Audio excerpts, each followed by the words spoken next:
Lovecraft Country, série da HBO que está aparecendo aí todo domingo na sua TVzinha. Vou falar agora do episódio 6 da temporada 1. Viajamos até a Coreia do Sul, né? Deixamos vários personagens principais para trás e fomos apresentados à história de um simpático demônio que mostra não só o sexo pro Tic, mas também a magia. Isso e muito mais eu vou falar agora nesse vídeo, só que com spoilers. Eu vou chamar a tela preta e depois eu volto aí falando todos os detalhes do episódio Meet Me in Daegu, que é aí uma cidade da Coreia. Tela preta em 3, 2, 1. Pronto, só ficaram aí os bons, né? Olha, te falar, eu terminei esse episódio e a única coisa que eu pensava era, eu quero mais disso. Onde que encontra mais disso daí, cara? Que conto de terror fascinante foi esse sexto episódio de Lovecraft Country, servindo quase como uma antologia. Episódio a episódio a série vai nos mostrando aí várias formas de terror, várias formas de horror e também de apresentar mitologias de outras partes do mundo. Dessa vez fomos apresentados a um kumiho, uma criatura que aparece tanto em lendas coreanas como em lendas japonesas. A protagonista da vez é a coreana Ji-ha, né? Vivida aí de maneira brilhante pela atriz, que eu me esqueci o nome, Jae Chung. Ela é a personagem coreana que assombrava os pensamentos do Atticus desde o primeiro episódio, né? E ao adentrar na história dela, a gente descobre, na verdade, que ela se trata de um demônio que precisa consumir 100 almas para voltar à forma da filha de quem o invocou. Ela vive, né? A mãe tá lá junto com ela, e depois de consumir 99 almas, a jornada para no Tic, apesar de que todas as almas que ela consumiu, talvez seja essa a do homem que mais ela tem um motivo aí para matar. Ela é uma kumiho, como eu falei, que na lenda coreana é uma raposa que vive vários anos e então ganha o direito de ter uma forma humana. É conhecida também como a raposa de 9 caudas, representada aqui pelos vários tentáculos que saem da Ji-ha para sugar as suas vítimas, a alma das suas vítimas. Existe a mesma lenda também em contos japoneses, porém lá a raposa, depois que assume a forma humana, é boa. E no caso da lenda coreana, a raposa não é necessariamente quem faz coisas boas, né? É um monstro com sede e que precisa de corpos para sobreviver, de corpos humanos para sobreviver, de partes humanas, melhor dizendo, para continuar existindo. Parece muito o Fred Krueger, né? Esse negócio das 99 almas e tal, mas enfim, essa diferença é dada pelo próprio episódio, né? Porque como originalmente é uma lenda japonesa e os japoneses não foram tão bonzinhos com os coreanos, como é dito no episódio aqui, então a lenda pro agredido age ao contrário da lenda original, no caso do agressor. É como literalmente alguns coreanos viam alguns japoneses longevos. Só uma curiosidade, o kumiho, ele aparece em várias obras da cultura pop, em vários jogos, em vários livros. Um deles é o jogo League of Legends, que muitos de vocês devem conhecer, né? Que é onde uma personagem lá é uma kumiho.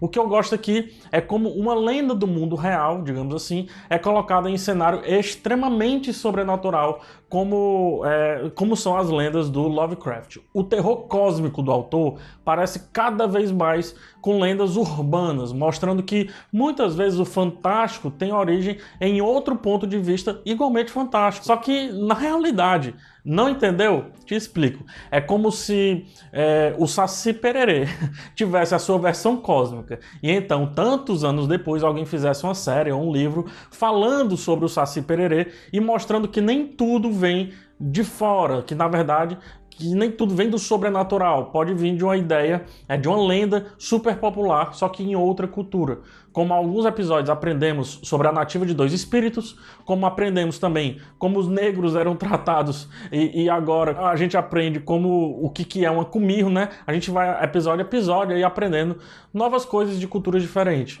Sim, por incrível que pareça, tem gente que carrega como lenda o lance da segregação racial. Não era tão ruim assim não. Não é lenda, gente, não é lenda. Então, episódio a episódio, a gente vai sendo apresentado aí esses pontos. Lovecraft Country, principalmente através de seus protagonistas, mostra como é importante a leitura para ter uma visão de mundo, né? Eu mostro para vocês como é bacana a gente assistir tudo que passa na nossa frente pelo mesmo motivo.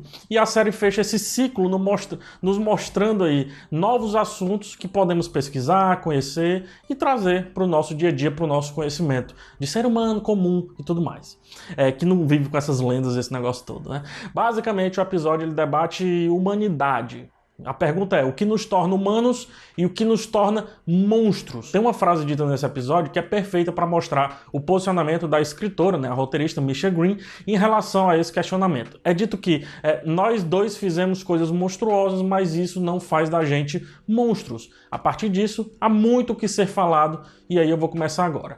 Na cena em que a amiga da Ji-Ah é sequestrada por ser comunista, né, e duas outras enfermeiras são assassinadas a sangue frio por um soldado americano, um deles inclusive é o Chick, né, é mostrado como geralmente o monstro não é aquilo que nosso vão conhecimento dito real define como monstro. O grotesco, segundo os soldados americanos, naquela guerra principalmente, era o comunismo. E por isso os comunistas precisavam ser caçados, enforcados, torturados, seja o que for. Mas na verdade, do lado da comunista tinha um monstro de verdade, um demônio que por mais que não comesse criancinhas, sugava almas e transformava homens em uma poça de sangue, banhada do verdadeiro vermelho que causava dor e sofrimento. No caso, o do sangue, era a Ji-Ah quem realmente tinha diferenças naquela situação. Sua amiga inclusive fala, antes de morrer, né, que não tem nenhum problema em ser diferente. Antes de morrer não, antes de ser sequestrada, ela fala que não tem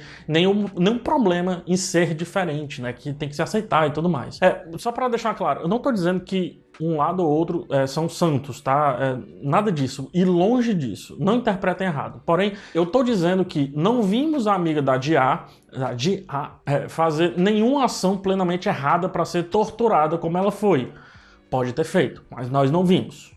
Assim como não vimos os negros durante todo esse seriado aqui fazendo alguma coisa errada para também serem torturados, como foram lá no primeiro episódio, o lance da perseguição, em todos os episódios praticamente, né? Posso estar misturando política com raça, mas dá 2 passinhos aí para trás e me diz se o episódio também não faz isso.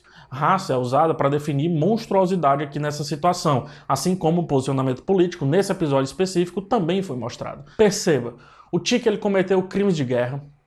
Ele atirou, né, em mulheres inocentes. Ele sabia disso e também ele sabe que existe um monstro dentro dele, né, um monstro dentro de si. O Montrose também parece saber que existe um monstro dentro de si, que é o pai do Chick. Ele matou a indígena a sangue frio, além de outras atrocidades para tirar aí o filho do caminho da abertura da caixa de Pandora, da qual ele está buscando. A Ruby, no episódio passado, também demonstrou seu lado monstruoso. E finalmente a Ji-Ah, que ela levou 99 almas e ela, teoricamente, é a única monstruosa de fato ali na situação. E assim como também nós já erramos, né, na nossa vida e já fizemos coisas que não definem quem somos. Pelo contrário, define muitas vezes a certeza de quem a gente não quer ser nunca mais. Chick e a coreana, a Ji-Ah, vivem a mesma história, inclusive em seus passados de violência e abuso dos pais.